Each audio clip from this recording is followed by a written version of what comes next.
Hello दोस्तों, स्वागत है आप सभी का मेरे इस यूट्यूब चैनल CGPSC GF हमारे ऐप्स पे। हम अर्जुना पब्लिकेशन के राष्ट्रीय और अंतर्राष्ट्रीय करंट अफेयर को कवर कर रहे हैं। उसका ये अगला पार्ट है ना। इसमें हम करेंगे अंतरिक्ष प्रौद्योगिकी से आगे का जो भी करंट अफेयर में रहा है ना। इससे पहले हमने महत्वपूर्ण पुरस्कार और महत्वपूर्ण खेल समय की है ना, खेल से रिलेटेड और पुरस्कारों से रिलेटेड करंट अफेयर को कर लिया था। पार्ट चार पार्ट हो चुके हैं। अब इससे पहले इसके आगे हम आगे कवर करने जा रहे हैं। अगर आपने अभी तक पुराने वीडियोस को नहीं देखे हैं तो देख लीजिएगा। आपके आगामी CGPSC प्री सब इंस्पेक्टर हर एग्ज़ाम के लिए काफ़ी इंपॉर्टेंट है। दोस्तों, इस वीडियो में मैं आपको हर टॉपिक से बन सकने वाले महत्वपूर्ण प्रश्न भी बताऊंगा, है ना। क्योंकि काफ़ी सारे लोगों का कमेंट रहता है कि सर केवल MCQ वाले वीडियो बनाइए करके, लेकिन केवल MCQ वाले वीडियो बनाएंगे ना तो उसमें क्या होता है कि 15 क्वेश्चन, 20 क्वेश्चन, 25 क्वेश्चन में ख़त्म हो जाते हैं वीडियो। लेकिन यहाँ पे हर टॉपिक के साथ में आपको जितने भी क्वेश्चन बन सकते हैं उसको कराऊंगा। तो ऐसे करके हम ज़्यादा से ज़्यादा टॉपिक को और विथ MCQ पैटर्न में कवर कर सकते हैं, ठीक है। हर टॉपिक में आपको एक्सप्लेन भी करूँगा कि किस टॉपिक में क्या पढ़ना है क्या नहीं पढ़ना है, क्योंकि हर टॉपिक को पढ़ना ज़रूरी नहीं होता एग्ज़ाम के लिए, ठीक है। तो बिना टाइम गंवाए आगे चालू करते हैं। अंतरिक्ष से रिलेटेड अभी क्या क्या करंट अफेयर में चर्चा में रहा। तो पहला है LVM-13 इसरो का सबसे भारी रॉकेट का सफल अभियान, है ना। प्रक्षेपण यान रॉकेट का नाम याद रख लीजिएगा, LVM-3, है ना। पूर्ण नाम क्या है? लॉन्च व्हीकल पूरा नाम है। प्रक्षेपण की तिथि इसकी 23 अक्टूबर 2022 रहा। मिशन द्वारा स्थापित उपग्रह 36 उपग्रह, ठीक है। रॉकेट LVM-3 द्वारा ब्रिटेन की कंपनी OneWeb के ब्रॉडबैंड से संबंधित 36 उपग्रहों को पृथ्वी की निम्न कक्षा में स्थापित किया गया। LVM-3 की यह प्रथम वाणिज्यिक एवं बहु उपग्रह लॉन्च उड़ान है, ठीक है। उसके बाद है LVM-3 की इस परियोजना के लिए इसरो की वाणिज्यिक इकाई NSIL new space Indian limited द्वारा OneWeb के साथ अनुबंध किया गया है। LVM-3 की विशेषताएं: यह त्रिचरणीय प्रक्षेपण यान है, यानी 3 चरण वाला प्रक्षेपण यान है। यह 5796 किलोग्राम पेलोड वाला यह भारत का सबसे भारी प्रक्षेपण यान है। इसरो की आगामी चंद्रयान-3 परियोजना इस प्रक्षेपण यान से संचालित होगी। दोस्तों, इसमें से क्या क्या क्वेश्चन आ सकते हैं वो देख लेते हैं कि इसरो का सबसे भारी रॉकेट का सफल अभियान कौन सा है हाल ही में, ऐसा बोलेगा तो क्या है? LVM-3, ठीक है। LVM-3 में सबसे इम्पोर्टेंट जो है वो मिशन द्वारा स्थापित उपग्रह देखा जाएगा। ये कितने उपग्रह स्थापित किए उन्होंने? 36 उपग्रह, ठीक है। दूसरा क्वेश्चन हो गया ये 36 उपग्रह। उसके बाद कौन सी कंपनी? ब्रिटेन की कंपनी OneWeb, ये भी याद रखिएगा, है ना। उसके साथ इन्होंने ये देखिए नीचे में OneWeb के साथ अनुबंध किया है, ठीक है। यहाँ से 3 क्वेश्चन बन गए। और ये जो भारत का सबसे भारी प्रक्षेपण यान है मैंने बताया, तो इसका वजन भी ऐसे देख लीजिएगा एक बार, 5796 किलोग्राम पेलोड वाला यह भारत का सबसे भारी प्रक्षेपण यान है, ठीक है। फिर भारत का प्रथम निजी रॉकेट, भारत का प्रथम निजी रॉकेट, ध्यान दीजिएगा दोस्तों, ये विक्रम-S है। बहुत इंपॉर्टेंट क्वेश्चन है, ये एग्ज़ाम में पूछे जाने के 101% चांस है। और कैसे बना के क्वेश्चन पूछेगा? डायरेक्ट पूछेगा कि भारत का प्रथम निजी रॉकेट कौन था? विक्रम-S। और इसके निर्माता कंपनी को जरूर याद रखिएगा कौन था? स्काईरूट एरोस्पेस, है ना। जैसे कि इसरो अपना खुद का गवर्नमेंट में आ जाता है इसरो, है ना, सेमी गवर्नमेंट में, लेकिन ये स्काईरूट कंपनी जो प्राइवेट कंपनी है जिन्होंने अपना खुद का एक रॉकेट बनाया, निजी रॉकेट विक्रम-S, ठीक है। प्रक्षेपण 18 नवंबर 2022।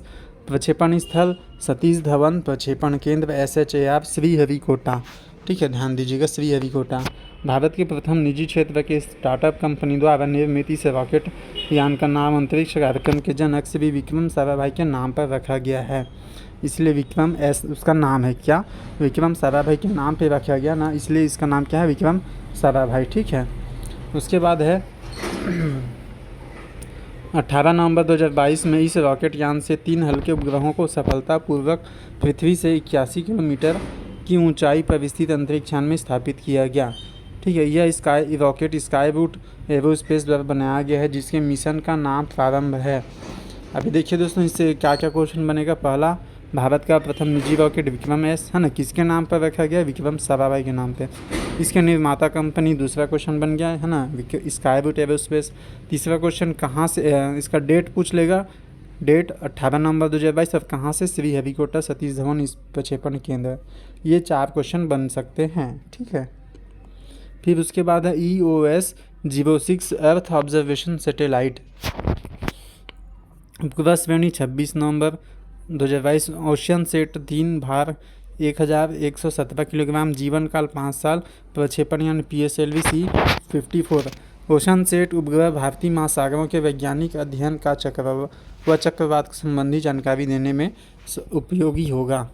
PSLV-54 क्या है, PSLV-C54 26 नवंबर 2022 को PSLV-C54 रॉकेटयान की सहायता से ओशियन सेट 318 नैनो सैटेलाइट को 2 अलग अलग अंतरिक्ष की कक्षा में सफलतापूर्वक स्थापित किया गया, ठीक है।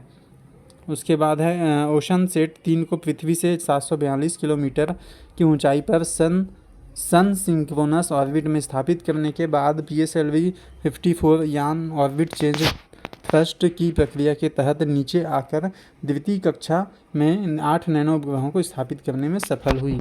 तो दोस्तों देखिए, इसमें इंपॉर्टेंट क्वेश्चन को ही पढ़ना, ज़्यादा इसके अंतरिक्ष वैज्ञानिक नहीं बनना है हमको, है ना, ये एग्ज़ाम ओरिएंटेड नहीं हो पाएगा हमारे। इसमें ये ओशन सेट क्या होते हैं, ओशियन है ना, नाम में ही ये इसका स्पेलिंग OCE है ना, ओशियन होता है। ये जो समुद्र वाला होता है, स्पेलिंग आप लोग देख लीजिएगा, जो समुद्र होता है ना, महासागर वाला ओशियन, इसका वो वाला स्पेलिंग है, ये ओशियन है, ठीक है। अब नाम में ही ओशियन है यानी समुद्र है, तो क्या चीज़ का अध्ययन करेगा, मौसम। ये देखिए, भारतीय महासागरों के वैज्ञानिक अध्ययन व चक्रवात संबंधी, बस इसमें से यही इम्पोर्टेंट है, ज़्यादा कुछ खास नहीं है, ठीक है। उसके बाद है आर्टेमिस 1। आर्टेमिस अंतरिक्ष एजेंसी, अमेरिका अंतरिक्ष एजेंसी नासा का चंद्र मिशन है। उसके बाद है नासा द्वारा मानव को चंद्रमा में भेजने हेतु नवीन प्रौद्योगिकी पर आधारित इस मिशन को प्रथम सफलता मिली है, ठीक है। उसके बाद है इस मिशन के लिए नासा द्वारा नवीन प्रक्षेपण यान को SLS नाम दिया गया है, जो ओरियन स्पेसक्राफ्ट में सवार अंतरिक्ष यात्रियों को चंद्रमा की कक्षा में पहुंचाएगा। इस मिशन के तीसरे चरण में अंतरिक्ष यात्री का एक दल चंद्रमा में वर्ष 2024 में भेजा जाएगा। नोट, इससे पूर्व 3 सितंबर 2022 में आर्टेमिस में तेल रिसाव की समस्या के कारण इसके प्रक्षेपण को रद्द कर दिया गया था। आर्टेमिस 1 का प्रथम सफल प्रक्षेपण कब हुआ, 16 नवंबर 2022 को प्रक्षेपण यान SLS। इसमें से क्या क्या क्वेश्चन आएंगे दोस्तों, सबसे पहला आर्टेमिस किस देश का मिशन है, अमेरिका के किसका, नासा का, ठीक है। जो आर्टेमिस, दूसरा क्वेश्चन, आर्टेमिस जो नासा का मिशन है किस ग्रह से संबंधित है ना, ग्रह उपग्रह, तो ये चंद्र मिशन है, ये चंद्रमा में जाएगा, ठीक है। अब चंद्रमा में, उसके बाद इसमें से अगला क्वेश्चन क्या बनेगा कि हाल ही में नासा द्वारा मानव को चंद्रमा में भेजने हेतु, है ना, जो मिशन लॉन्च किया गया है उसका नाम क्या है, आर्टेमिस 1। तीसरा क्वेश्चन हो गया। उसके बाद बस ये इसका डेट याद रख लीजिएगा कि आर्टेमिस 1 का प्रथम चरण, है ना, बस इस डेट उतना इंपॉर्टेंट नहीं है, लेकिन अगर भारत का होता तो डेट इंपॉर्टेंट होता, बट अपन एक बार पढ़ लीजिएगा बस इसको, ठीक है। फिर है उसके बाद इसरो प्रथम लघु उपग्रह प्रक्षेपण।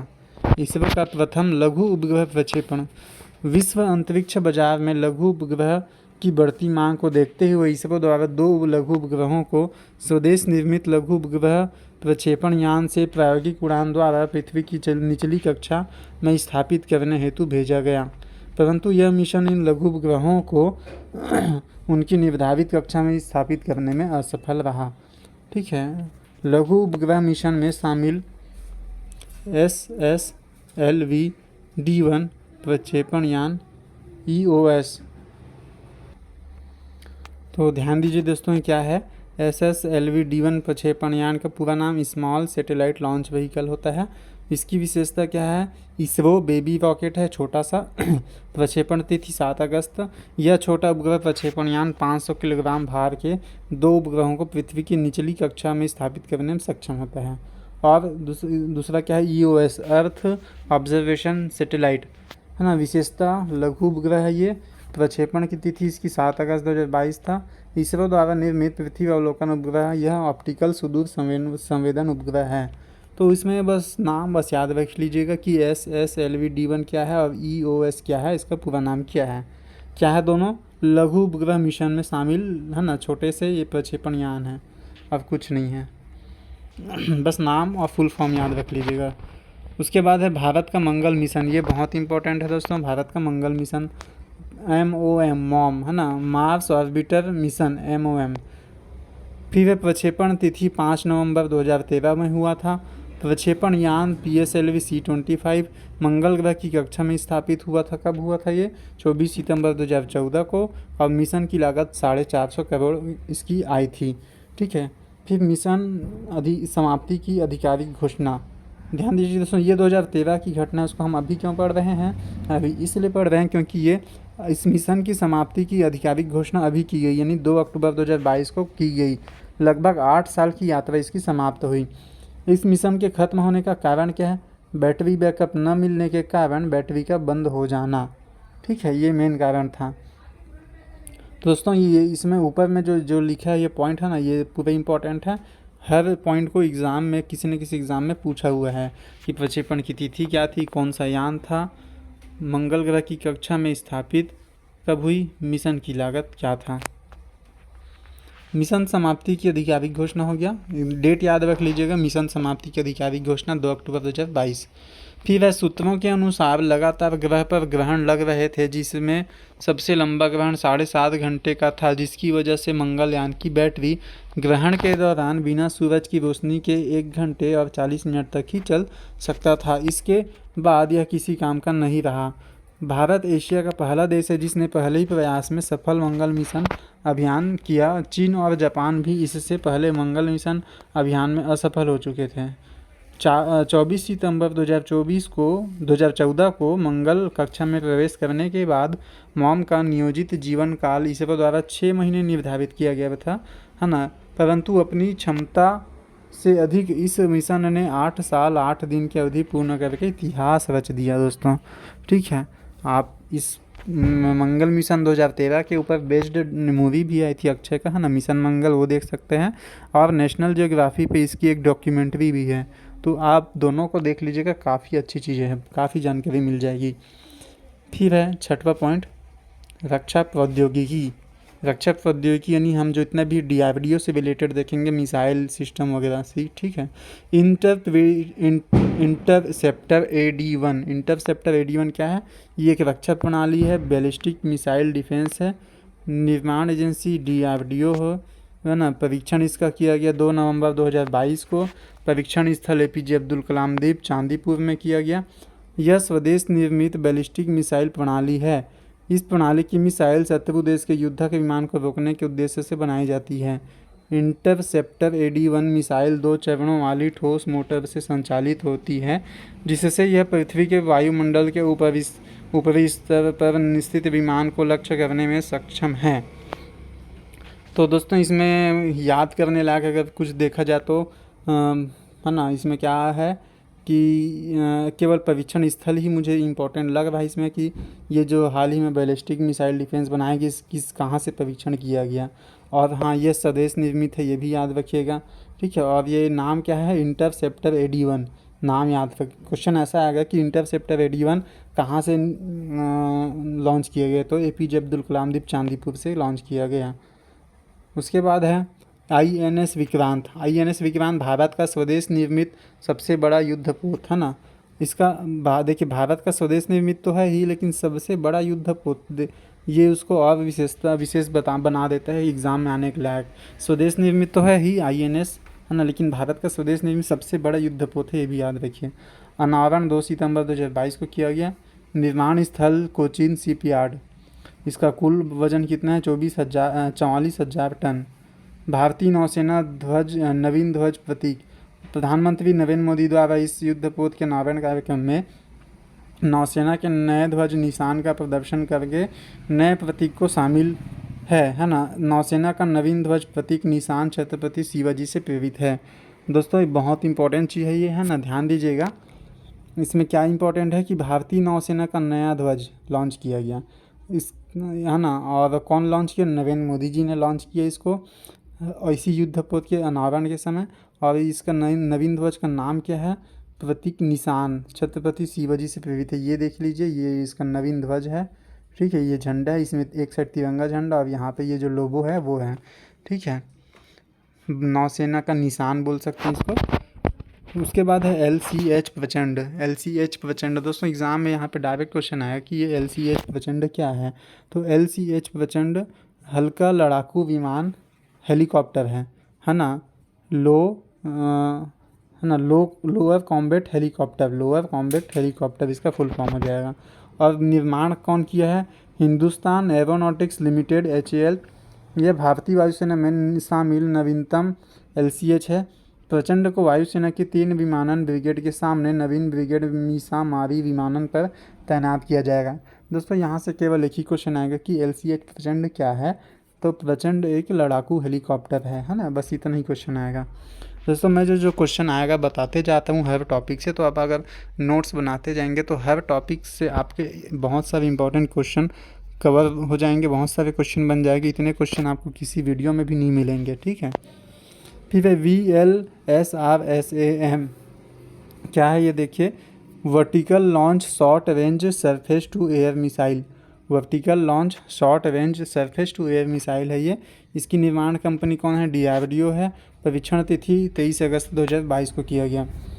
महत्वपूर्ण तथ्य क्या है? यह सतह से आकाश में कम दूरी तक लंबवत मार करने वाली मिसाइल का उन्नत संस्करण है। चार्ल्स डब्ल्यू क्या है ये?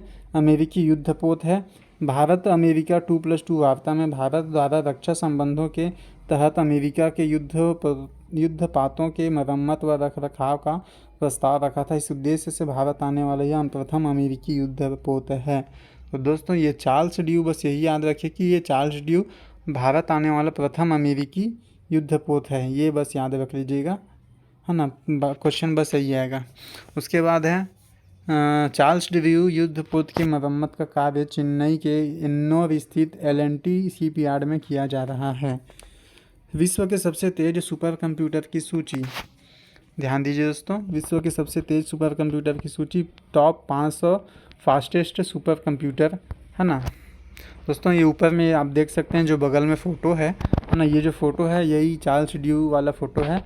इसमें नीचे में क्या लिखा है? Make in India boost US navy ship docks in Chennai. दोस्तों कई बार क्वेश्चन ऐसा भी आता है, यहाँ से एक क्वेश्चन और बन के आ रहा है कि चार्ल्स ड्यू युद्धपोत की मरम्मत का कार्य भारत के किस बंदरगाह पे किया जा रहा है, ऐसा क्वेश्चन।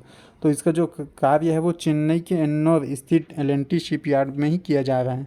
दूसरा क्वेश्चन भी ये भी बन जाता है। फिर है आगे बढ़ते हैं, विश्व के तेज कंप्यूटर, है ना। तो पहले नंबर पे रैंक 1 में कौन है? फ्रंटियर है जो कि अमेरिका का है। और दूसरे नंबर में कौन है? फुगाकू जो जापान का है। ये 2 याद रखिएगा। और भारत का याद रखिए कौन कौन सा है? परम सिद्धि, प्रत्यूष और मिहिर, है ना। परम सिद्धि 111 नंबर में है, प्रत्यूष 132वां नंबर में है, मिहिर कौन से नंबर पे है? 249वें नंबर पे है। ये तीनों भारत के सुपर कंप्यूटर है, ठीक है। आपको बस ये पांचों ही इतना ही याद रखना है। पहला फ्रंटियर अमेरिका का, दूसरा फुगाकू जापान का, और भारत के जो 3 हैं परम सिद्धि, प्रत्यूष, मिहिर। उसके बाद है रुद्र क्या है?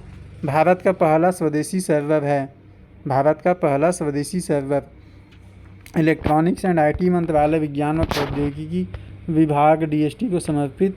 इसका उद्देश्य भारत में सुपर कंप्यूटर्स की डिज़ाइन व विनिर्माण करना है। दोस्तों रुद्र, है ना, रुद्र क्या है? भारत का पहला स्वदेशी सर्वर है। अब सर्वर है तो क्या करेगा? इसका उद्देश्य भारत में सुपर कंप्यूटर की डिज़ाइन व विनिर्माण करना, बहुत इंपॉर्टेंट है रुद्र। फिर है भारतीय नौसेना युद्धपोत। वर्ष 2022 में भारतीय नौसेना के लिए नवीन युद्धपोतों का जलावतरण किया गया। नवीन युद्धपोतों का नाम क्या क्या है दोस्तों? ये बहुत इंपॉर्टेंट है। सूरत, उदयगिरी, निर्देशक और तारागिरी, है ना। उसके बाद है वागशीर या कई जगह इसको वागीर भी बोले हैं, या स्कॉर्पियन श्रेणी की अंतिम पनडुब्बी है। तो इस हिसाब से टोटल 5 पनडुब्बी हो जाएंगे हमारे पास युद्धपोत के लिए। और इसमें सबसे ज़्यादा जो इम्पोर्टेंट रहेगा ये नया वाला वागशीर या वागीर, ठीक है। और बगल में देखिए दोस्तों क्या लिखा है? हेलिना, ठीक है। हेलिना से रिलेटेड काफ़ी सारे क्वेश्चन बने हुए एग्ज़ाम में, आप ध्यान दीजिए। ये हेलिना क्या है? ये एंटी टैंक गाइडेड मिसाइल, है ना, डेवलप्ड बाय DRDO।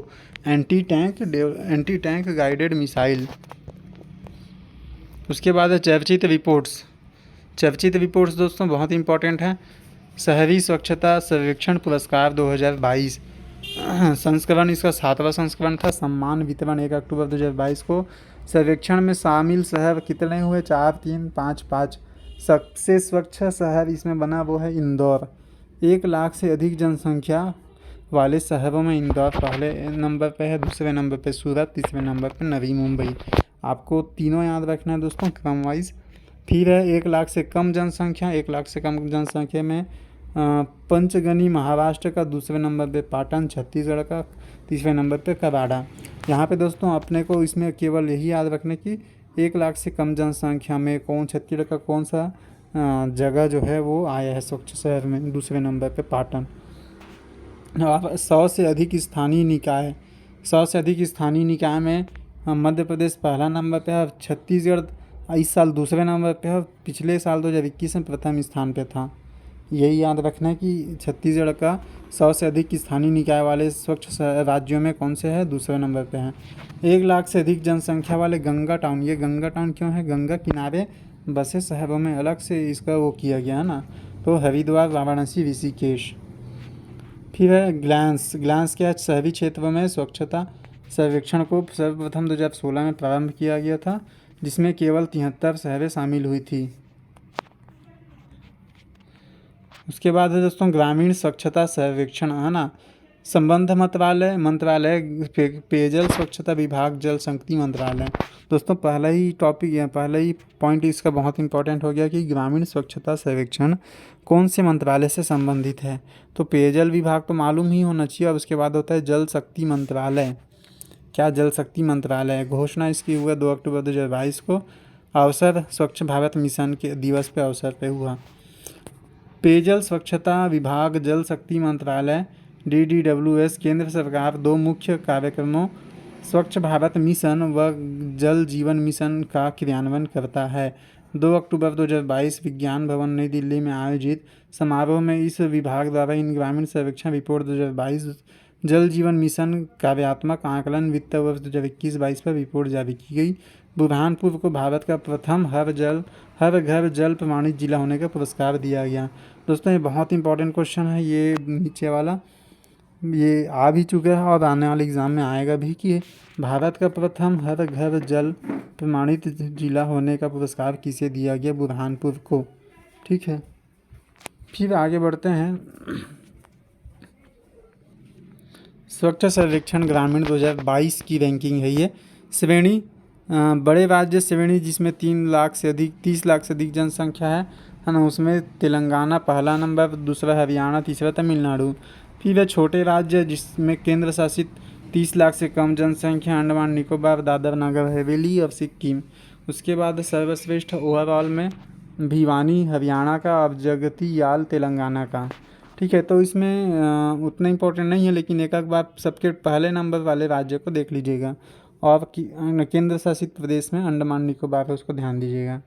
फिर है जल जीवन मिशन सर्वेक्षण में, है ना, 60% से अधिक जनसंख्या को नल से जल प्रदाय में पुडुचेरी और गोवा प्रथम है, और 60% से कम जनसंख्या को नल से जल प्रदाय में तमिलनाडु, मेघालय प्रथम है, बेहतर प्रदर्शन राज्य है। ग्लोबल टीबी यानी ट्यूबरकुलोसिस रिपोर्ट, है ना, ग्लोबल टीबी रिपोर्ट क्या है दोस्तों? देखिए, जारी करता है विश्व स्वास्थ्य संगठन WHO जारी करता है। प्रकाशन की तिथि इसकी 27 अक्टूबर 2022 है। वर्ष 2021 में टीबी यानी तपेदिक से 10.6 मिलियन लोग बीमार हुए। वर्ष 2021 में पूर्व वर्ष की तुलना में इस बीमारी में 4.5% की वृद्धि हुई है। दोस्तों यहाँ पे डाटा थोड़ा इम्पोर्टेंट हो जाता है ना। उसके बाद भारत की स्थिति देखते हैं। भारत टीबी के 28% मामलों के साथ उन 8 देशों में शामिल है जहां कुल टीबी से प्रभावित ग्रसित लोगों की संख्या 2/3 से अधिक है। प्रधानमंत्री टीबी मुक्त भारत अभियान के लिए तहत भारत का लक्ष्य वर्ष 2025 तक देश से इस रोग को समाप्त करना है।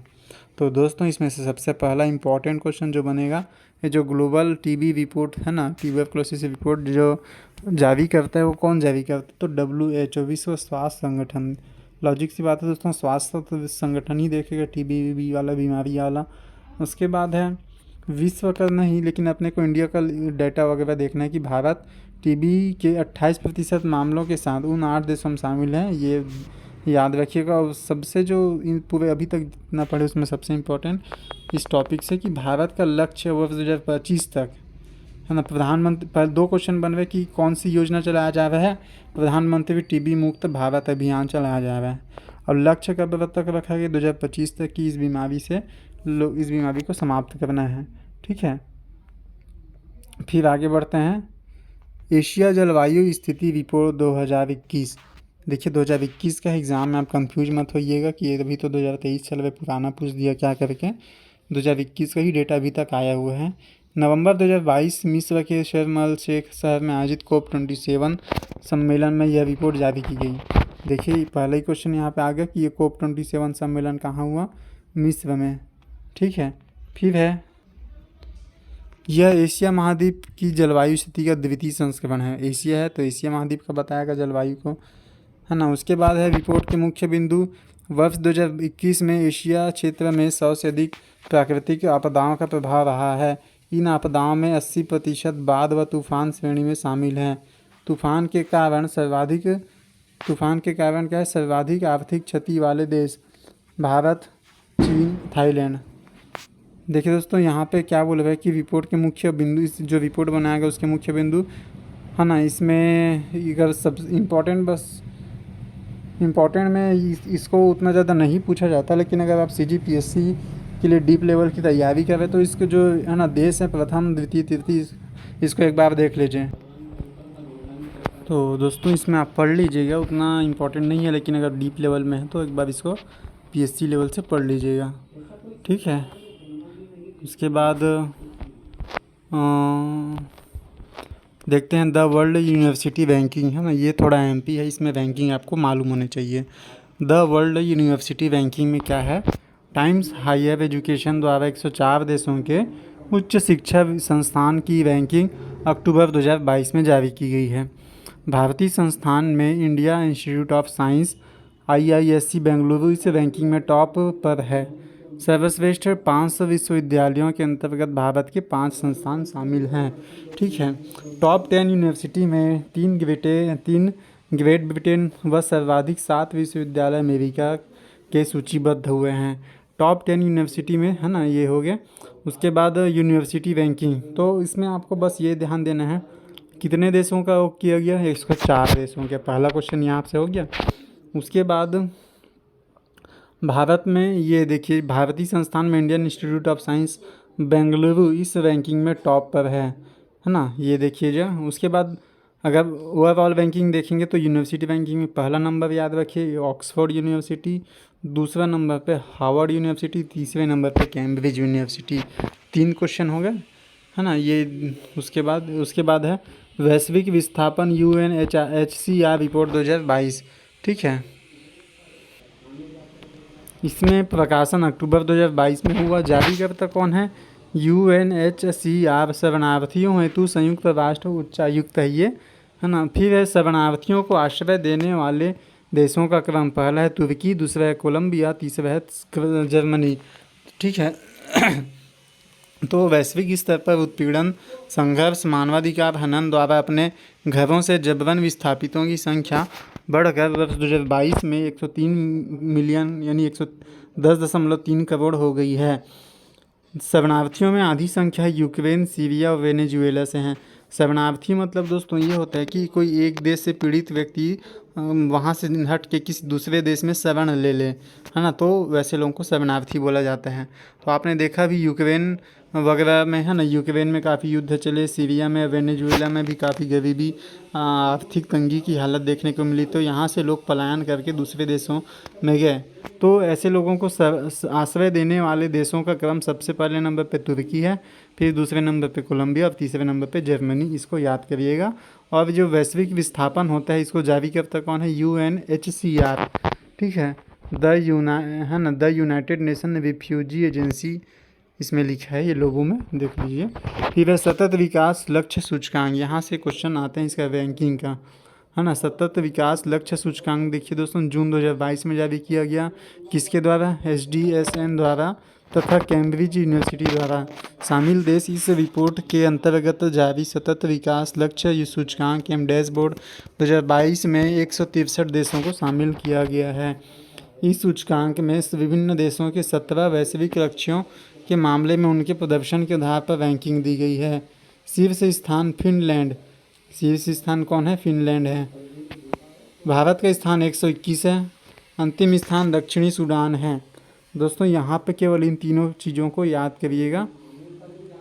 शीर्ष स्थान पहला नंबर पे फिनलैंड, भारत के स्थान 121 और लास्ट में कौन है, दक्षिण सूडान। किस चीज़ का रैंकिंग है ये, सतत विकास लक्ष्य सूचकांक, मतलब कितने लक्ष्य कितने डेवलपमेंट हो रहे हैं उन देश, है ना, देश में अंदर में, ये इस पे हिसाब से है।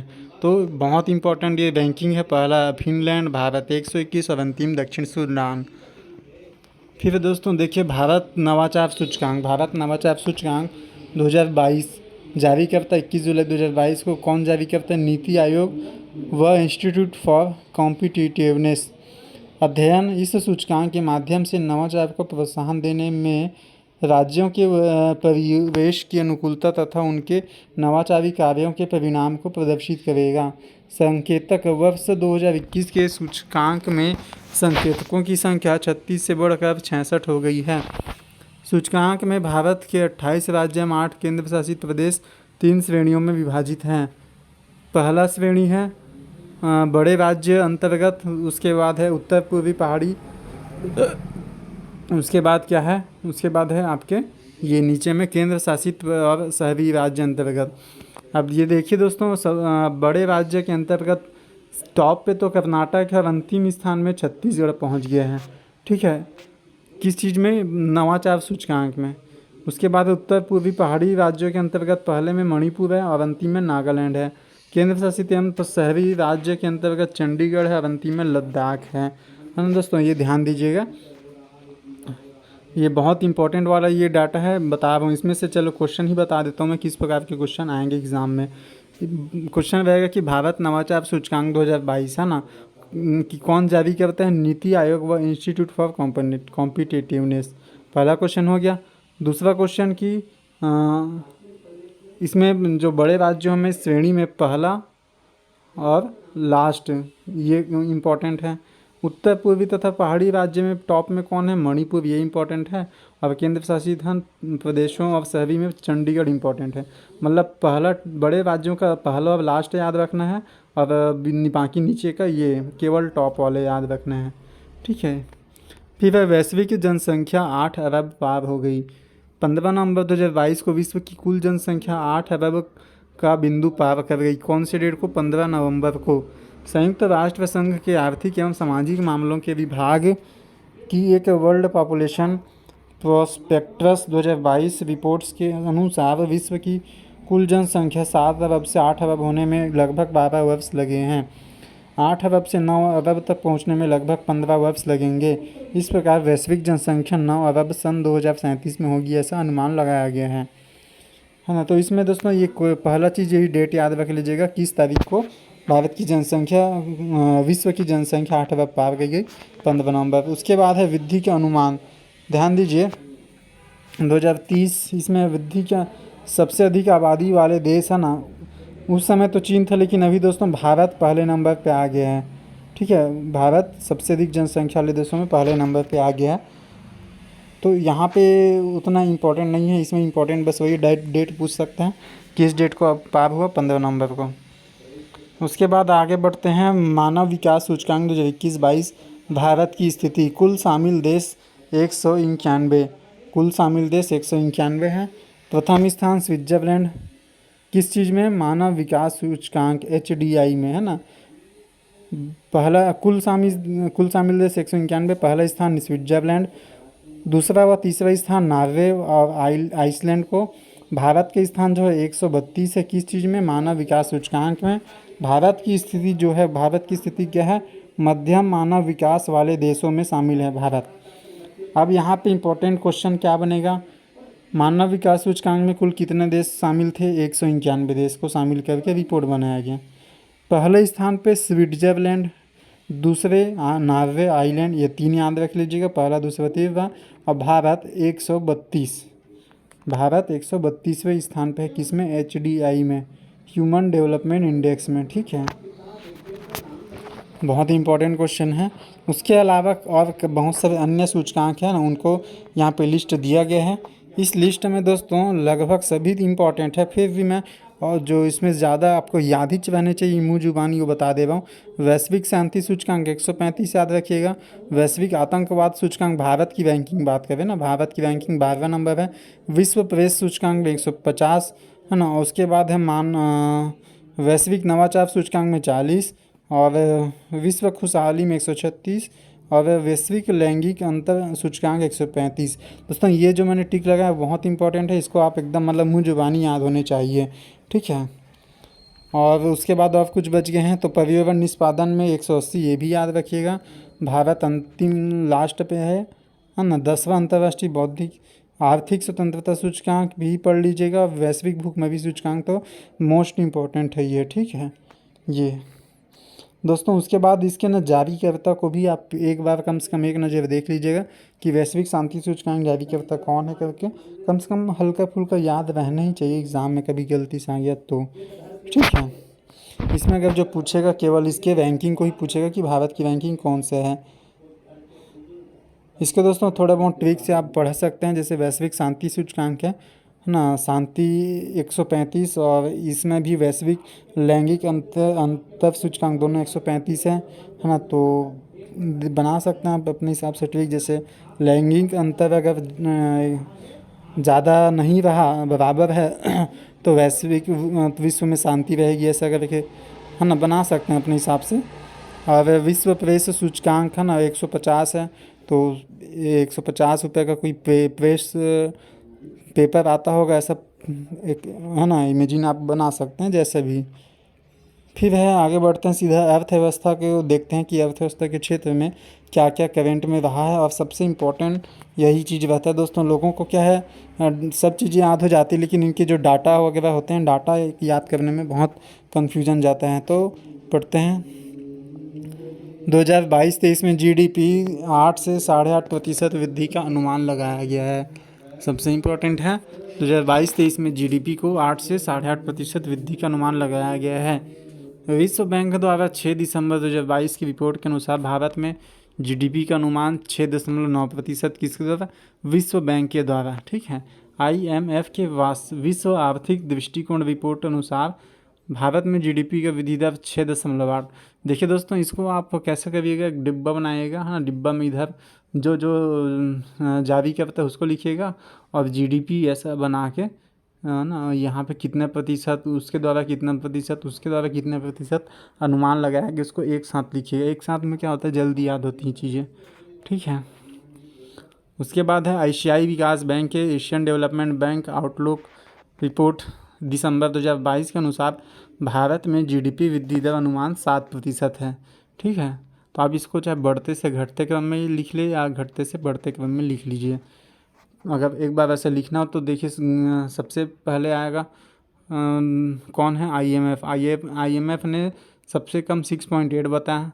उसके बाद वर्ल्ड बैंक, IMF के बाद वर्ल्ड बैंक 6.9 है ना, थोड़ा बढ़ा। उसके बाद एशियाई विकास बैंक, इसने है ना ADB बोलते हैं इसको, एशियन डेवलपमेंट बैंक, इसने 7% बताया।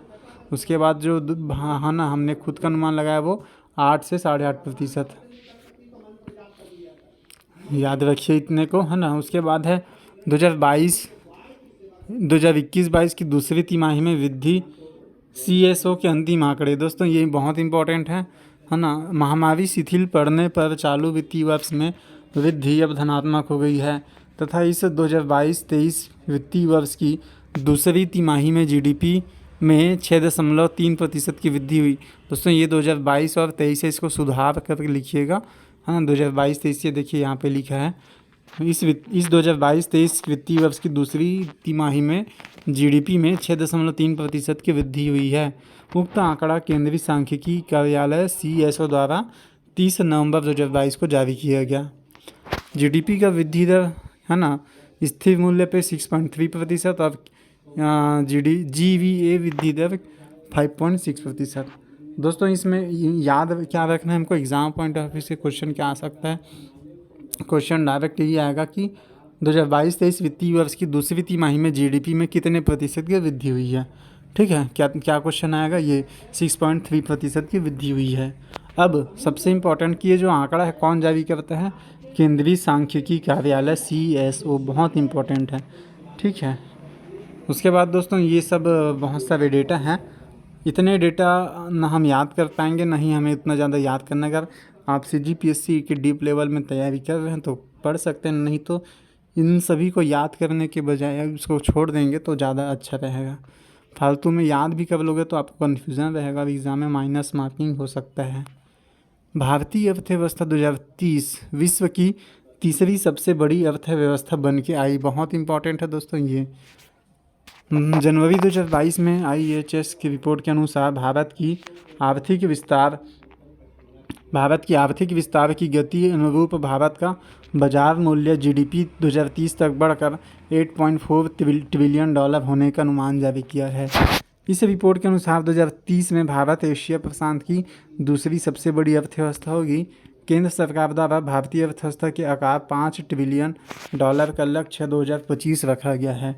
दोस्तों ये वाला लक्ष्य आप पढ़ लीजिएगा, ये क्वेश्चन बन के आ सकता है कि केंद्र सरकार द्वारा भारतीय अर्थव्यवस्था के आकार का $5 ट्रिलियन का लक्ष्य कब तक रखा गया है, ये है 2025 तक रखा गया है। कोविड काल से पूर्व भारतीय अर्थव्यवस्था का आकार 2.7 ट्रिलियन पहुंच चुका था।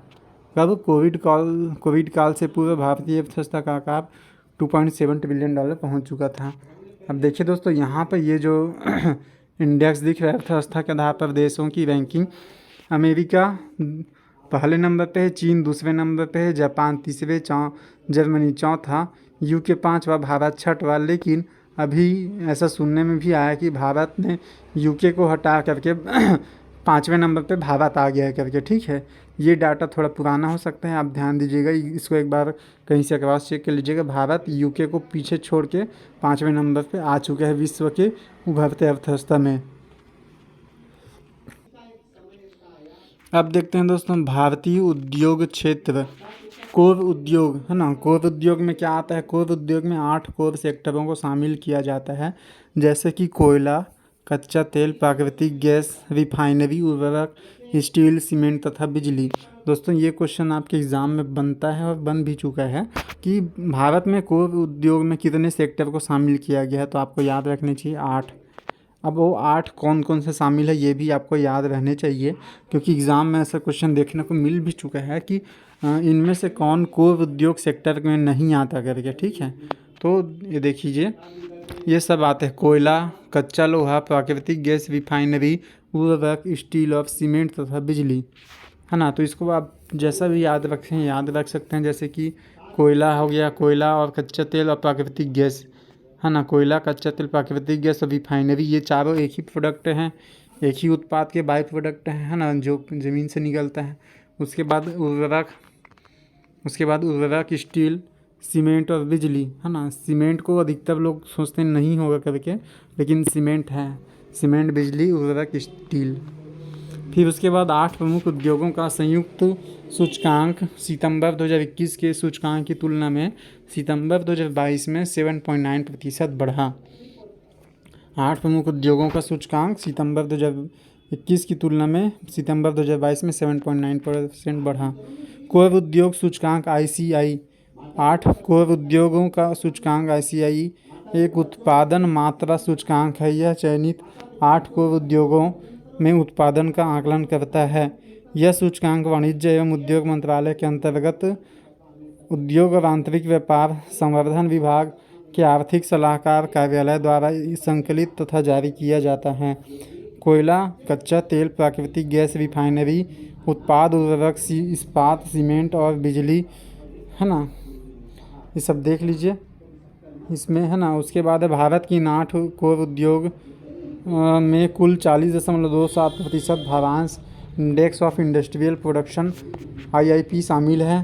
भारत के IIP इंडेक्स की गणना लेस्पेरे फार्मूला में की जाती है। सूचकांक में कोर उद्योगों में उर्वरकों का भारांश सबसे कम है। अब ध्यान दीजिए दोस्तों, यहाँ से ना क्वेश्चन बने हुए हैं, इसीलिए इन सभी को लाइन से, है ना, इन्होंने अर्जुना करंट अफेयर वाले सर ने यहाँ पे इंक्लूड किया हुआ है।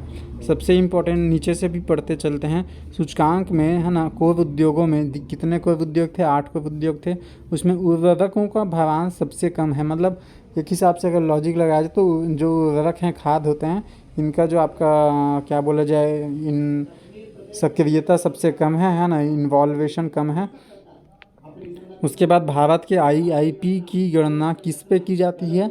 लेस्पेरे फार्मूला पे की जाती है। ठीक है। उसके बाद और ये भारत की 8 कोर उद्योग का कुल 40.27% भारांश इंडेक्स ऑफ इंडस्ट्रियल प्रोडक्शन में शामिल होता है। ठीक है। तो ये पॉइंट दोस्तों आपको याद रहने चाहिए, चाहे पीएससी दिलाएं चाहे व्यापम दिलाएं। ठीक है। अब ये 8 मुख्य उद्योगों का सूचकांक है दिया है, भावांश इसमें देख लेते हैं। इसमें केवल सबसे ज़्यादा सबसे कम आपको याद रखना है। तो सबसे ज़्यादा देखिए दोस्तों बिजली का है ना, और सबसे कम यहाँ पे हमने भी पढ़ा उर्वरक का है। तो आप इसी को याद रखिए, बाकी इतने आप याद कर भी नहीं सकते। अगर आपके पास समय तो आप सभी को पढ़ते बैठ सकते हैं, कोई दिक्कत नहीं है। फिर देखते हैं 12 नंबर के जो महारत्न कंपनी है, 12 नंबर का महारत्न कंपनी का दर्जा REC रूरल इलेक्ट्रिफिकेशन लिमिटेड है ना, ये अभी 12 नंबर का महारत्न कंपनी मिला। तो ये क्वेश्चन बहुत इंपॉर्टेंट है, पूछने के बहुत संभावना बनते हैं। REC एक गैर बैंकिंग वित्तीय कंपनी है, NBFC है ना। REC की स्थापना 1969 में हुई थी। यह केंद्रीय विद्युत मंत्रालय के अंतर्गत शामिल है। यह भारत में बिजली क्षेत्र के वित्त पोषण और विकास पर ध्यान केंद्रित करती है। REC भारत सरकार की प्रमुख योजनाओं के लिए एक नोडल एजेंसी का कार्य दर्जा प्राप्त है। REC के अंतर्गत शामिल योजनाएं राष्ट्रीय विद्युत कोष NEF, प्रधानमंत्री सहज बिजली हर घर योजना सौभाग्य और दीनदयाल उपाध्याय ग्राम ज्योति योजना। देखिए दोस्तों पूरा है ना, ये इसके पूरे पॉइंट इंपॉर्टेंट हो सकते हैं। अगर खास करके अगर आप PSC वाले हैं तब तो आपको इसको पढ़ना ही पड़ेगा डीप लेवल एग्ज़ाम के लिए। ठीक है, इसमें एक बार पढ़ लीजिएगा आप लोग, है ना। ठीक है दोस्तों, तो आगे बढ़ते हैं। इसमें REC ये जो लिखे हैं ना वो सब है, देख लीजिएगा। विद्युत क्षेत्र उत्पादन, भारत के विद्युत उत्पादन का क्षमता है ना कितना है? 4.09 लाख मेगावाट से अधिक है ना। भारत में विद्युत उत्पादन क्षमता 4.09 लाख मेगावाट से अधिक है। विद्युत उत्पादन के मामले में भारत का अमेरिका व चीन के बाद विश्व में तीसरा स्थान है। दोस्तों ये बहुत इंपॉर्टेंट है ना। हम फल फसल सब्जी के उत्पादन स्थान पढ़ते हैं लेकिन इसका भूल जाते हैं, तो इसको भी आपको याद रखना पड़ेगा ही। उसके बाद है भारत में विद्युत की स्थापित क्षमता, तो है ना यहाँ पे जीवाश्म ईंधन स्थापित क्षमता मेगावाट और कुल ये सब उतना इम्पोर्टेंट नहीं है। अक्षय नवीनीकरण ऊर्जा है ना, ये सब। विद्युत उत्पादन में क्षेत्रवार योगदान, इसको आप एक बार चाहें तो पढ़ सकते हैं। केंद्रीय क्षेत्र का है 24.2%, इसमें केवल प्रतिशत को ही पढ़ना है। राज्य क्षेत्र का है 25.6% और निजी क्षेत्र का 50.2%। क्या चीज़ है ये? विद्युत उत्पादन में योगदान। ठीक है, ये सब पढ़ लीजिएगा, ये पॉइंट कभी पूछे जाए हो सकते हैं। भारतीय कृषि की समसामयिक स्थिति, रबी फसलों के लिए न्यूनतम समर्थन मूल्य 2023-24। आर्थिक मामलों की मंत्रिमंडलीय समिति CCEA ने 18 अक्टूबर 2022 को विपणन सीजन 2023-24 के लिए रबी फसलों के लिए न्यूनतम समर्थन मूल्य जारी की है। ध्यान दीजिएगा दोस्तों, ये जो न्यूनतम समर्थन मूल्य है साल में 2 बार आता है। क्या? एक साल में 2 बार इसका गणना किया जाता है न्यूनतम समर्थन मूल्य का। 2 बार मतलब किस किस के लिए? एक रबी फसल यानी अभी जो गर्मी ठंडी के सीज़न में होता है, और एक खरीफ फसल के लिए न्यूनतम समर्थन मूल्य जो बरसात के मौसम में होता है उसके लिए। क्वेश्चन क्योंकि पूछा भी जा चुका है ना। अब दोस्तों इसमें जो MSP है वो किसका पढ़ना है? पहला गेहूँ का पढ़ना है नया वाला, है ना, और चना का पढ़ना है 5-3-3-5।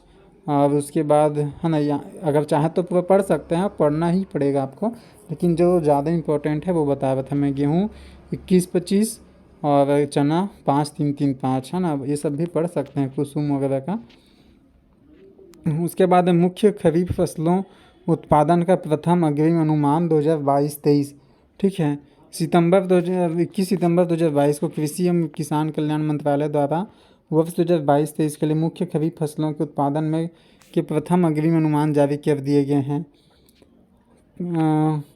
ये प्रथम अग्रिम अनुमान है दोस्तों, ये चाहे तो पढ़ सकते हैं, उतना आप है ना, आपके ऊपर डिपेंड करता है ये।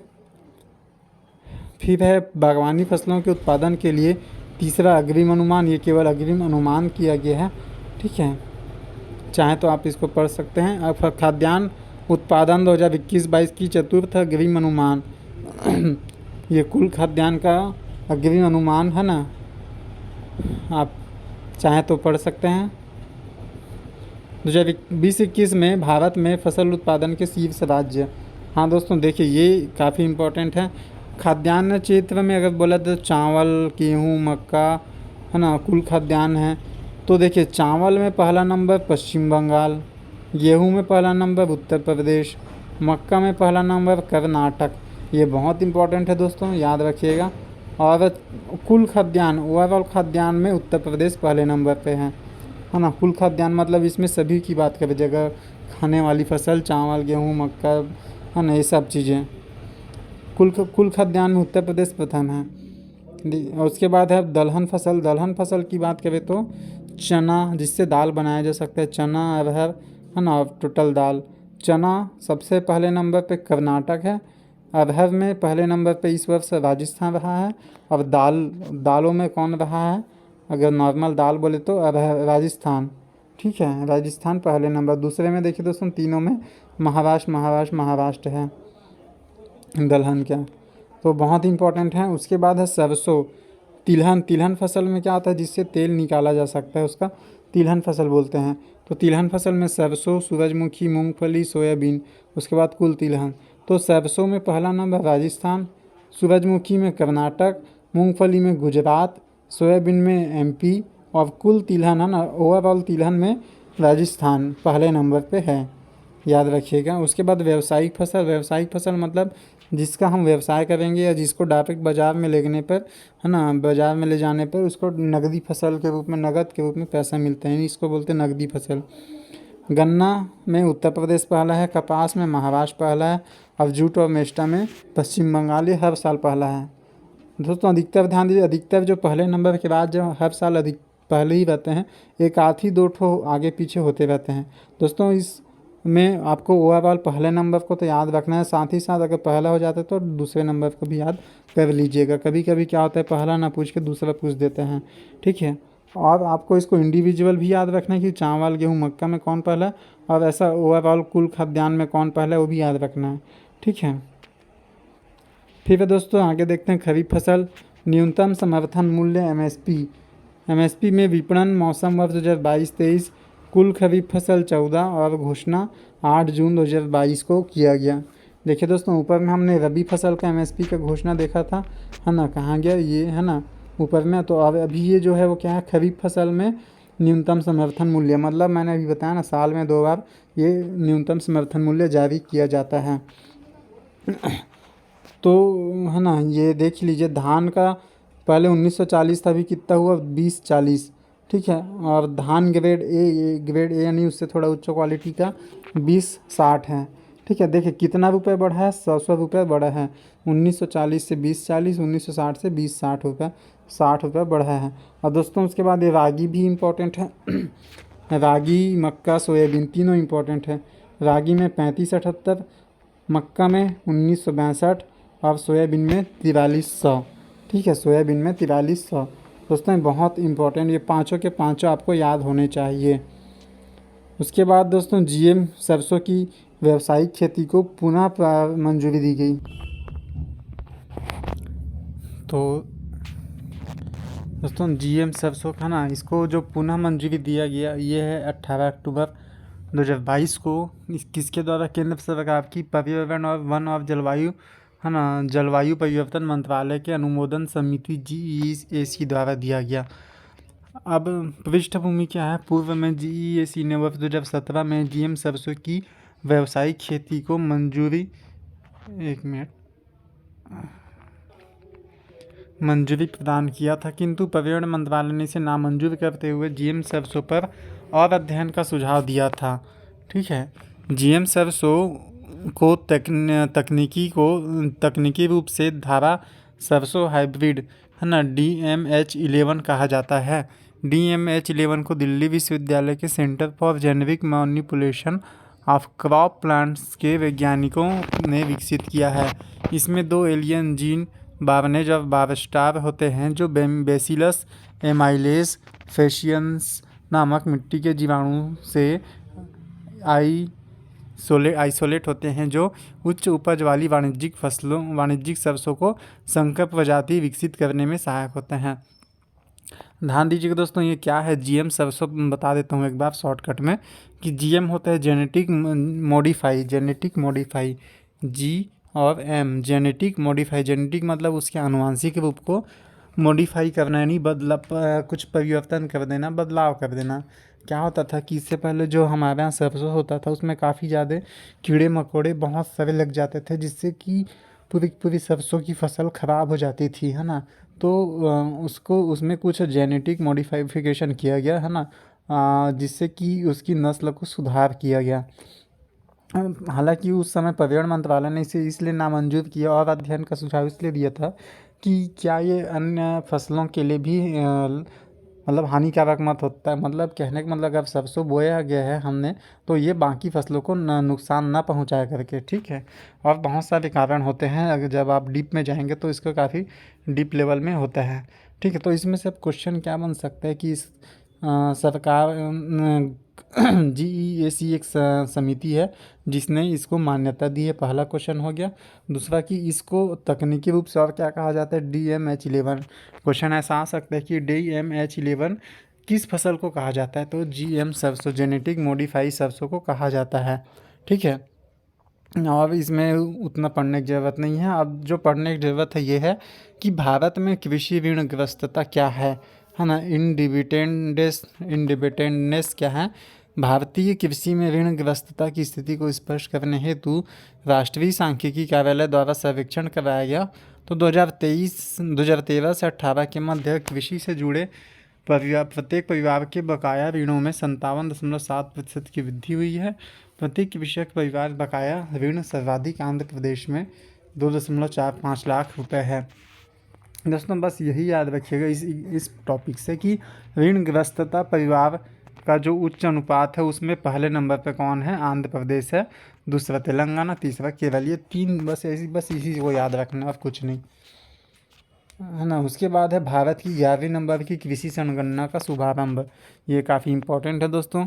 भारत की 11वीं नंबर की कृषि संगणना का शुभारंभ घोषणा कृषि व किसान कल्याण मंत्री, तिथि 28 जुलाई 2022 को पहली बार कृषि संगणना में आंकड़ों के संग्रहण में स्मार्टफोन व टैबलेट का उपयोग किया गया। उल्लेखनीय कि भारत में कृषि संगणना का कार्य 5-5 साल के अंतराल पे होता है। इससे पहले 10वें नंबर का कृषि संगणना 2015 से 16 में हुई थी। ये बहुत इंपॉर्टेंट है दोस्तों, याद रखिए कैसे यहाँ से क्या क्या क्वेश्चन बनेगा। अभी हाल ही में कौन से नंबर का कृषि संगणना का शुभारंभ किया गया, 11वां नंबर। ठीक है, और ये जो कृषि संगणना होता है कितने साल में होता है, 5-5 साल में होता है ना। तो अभी 2020-21 में मतलब 20-21 में होना था, बट कोरोना के कारण नहीं हो पाया, ये 11-12 में हो रहा है। तो इससे पहले 5 साल पहले, क्योंकि 5-5 साल में होता है, तो 5 साल पहले कब हुआ था, 15-16 में हुआ था। बस यही याद रखना, 3 पॉइंट, 15-16 में हुआ था, हर 5-5 साल में होता है, इसलिए अभी जो हो रहा है वो 11वें नंबर का कृषि संगणना चालू होगा। अब खाद्यान्न सुरक्षा हेतु भारत सरकार के निर्णय, देखिए दोस्तों, है ना, कि पिराई सत्र 2022-23 के लिए गन्ना के FRP मूल्य में 15 रुपये की वृद्धि। दोस्तों बहुत ही ज़्यादा ये इम्पोर्टेंट है। क्या चीज़ इम्पोर्टेंट है, जैसे कि बाकी फसलों के लिए न्यूनतम समर्थन मूल्य लागू होता है ना। धान वान को किस में खरीदते हैं गवर्नमेंट, न्यूनतम समर्थन मूल्य पे। वैसे ही सेम गन्ने को किस में खरीदते हैं, FRP, ये जो दिख रहा है FRP, है ना, उसमें खरीदा जाता है। ये क्वेश्चन आ भी चुका है आपके एग्ज़ाम में, व्यापम या PSC में, कि FRP मूल्य किस फसल के लिए होता है करके, तो गन्ना के लिए होता है। और उसके बाद अब ये याद रखिए कि FRP में कितना रुपए की वृद्धि किया गया है, 15 रुपये के, है ना, प्रति क्विंटल, क्योंकि गन्ना को क्विंटल में खरीदते हैं। देख लीजिए कि पिराई 17 अक्टूबर सितंबर 2022-23 के लिए गन्ने की उचित एवं लाभकारी मूल्य। देखिए दोस्तों, FRP का फुल फॉर्म क्या है? उचित एवं लाभकारी मूल्य, यानी फेयर एंड रिम्यूनरेटिव, है ना, रिम्यूनरेटिव प्राइस में 15 रुपये की प्रति क्विंटल की वृद्धि सरकार ने अगस्त 2022 में की है। इससे किसानों को गन्ने की प्रति क्विंटल पर 305 रुपये प्राप्त होगा। तो गन्ने का भी प्रति क्विंटल कितना रुपये है दोस्तों? 305 रुपये है। चीनी निर्यात की अधिकतम सीमा। चीनी निर्यात की अधिकतम सीमा क्या है? देश के घरेलू बाजार में चीनी की उपलब्धि पर्याप्त बनाए रखने के व चीनी की कीमतों को उचित स्तर पर बनाए रखने के लिए 2021-22 में निर्यात को 100 लाख मीट्रिक टन तक सीमित रखने का लक्ष्य सरकार ने किया है। लक्ष्य कितना है दोस्तों? 100 लाख मीट्रिक टन को भी एक बार, ये लक्ष्य को भी एक बार पढ़ लीजिए। अधिकतर क्या लक्ष्य होगा जो गवर्नमेंट ने बनाया रहता है, वो क्वेश्चन आ जाता है। गेहूं आटे के निर्यात पे प्रतिबंध। अभी देखिए दोस्तों, गेहूं आटे का पहले निर्यात करते थे, लेकिन अभी इस पर प्रतिबंध लगा देता है। क्यों? देश में गेहूं आटे की बढ़ती हुई कीमतों पर अंकुश लगाने तथा समाज के कमज़ोर वर्गों के लिए खाद्य सुरक्षा सुनिश्चित करने के उद्देश्य से सरकार ने अब गेहूं आटे के निर्यात पर प्रतिबंध लगाने का निर्णय अगस्त 2022 में लिया। निर्यात मतलब क्या दोस्तों? बाहर भेजना। जैसे भारत है, भारत में गेहूं का फसल होता है, तो अगर ज़्यादा फसल हो रहा है तो गवर्नमेंट क्या करता है? बाहर भेजेगा, भाई दूसरे देशों को बेचेगा। लेकिन अब भारत में ही कम पड़ रहा है तो क्या बेचेगा? क्या बाहर? नहीं। तो निर्यात को बंद कर दिया गया। यही है, गेहूं आटे के निर्यात पे प्रतिबंध लगा दिया है। ठीक है, क्या है ये कि नीचे में देखिए उल्लेखनीय है कि घरेलू बाजार में गेहूं की बढ़ती हुई कीमतों पर अंकुश लगाने के लिए गेहूं के निर्यात पर प्रतिबंध मई 2020 में ही आरोपित कर दिया गया था। फिर देखिए, मधुमक्खी पालन को कृषि साधन का दर्जा दिया गया। केंद्र सरकार ने मधुमक्खी पालन को कृषि का इनपुट साधन के रूप में मान्यता दे दी है। अब मधुमक्खी पालन को खाद, बीज और कीटनाशक की तरह कृषि उत्पादन बढ़ाने के एक साधन के रूप में उपयोग किया जा सकेगा।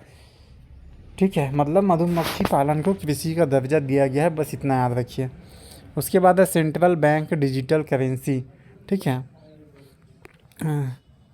दोस्तों, यहाँ तक अभी एक अलग टॉपिक है, इसके बाद अलग टॉपिक हो जा रही है। तो आज इतने ही टॉपिक को कवर करते हैं। वीडियो भी काफ़ी लंबा हो गया है, 1 घंटे का।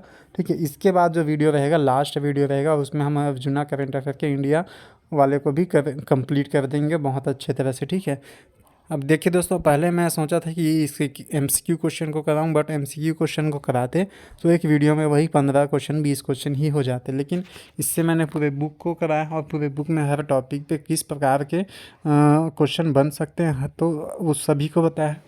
तो इससे हर टॉपिक आपके कवर हो जाएंगे। दोस्तों, चैनल पे मेरे वीडियो बनाने का लक्ष्य केवल यही है कि हर गरीब स्टूडेंट को पढ़ाई में कोई दिक्कत मत हो, है ना, उन गरीब स्टूडेंट तक भी पहुँचे जो दूर दराज जंगल पहाड़ एरिया में भी रहते हैं ना। तो दोस्तों, वीडियो को अधिक से अधिक शेयर कीजिए। चैनल अच्छा लगे तो चैनल को सब्सक्राइब कीजिए।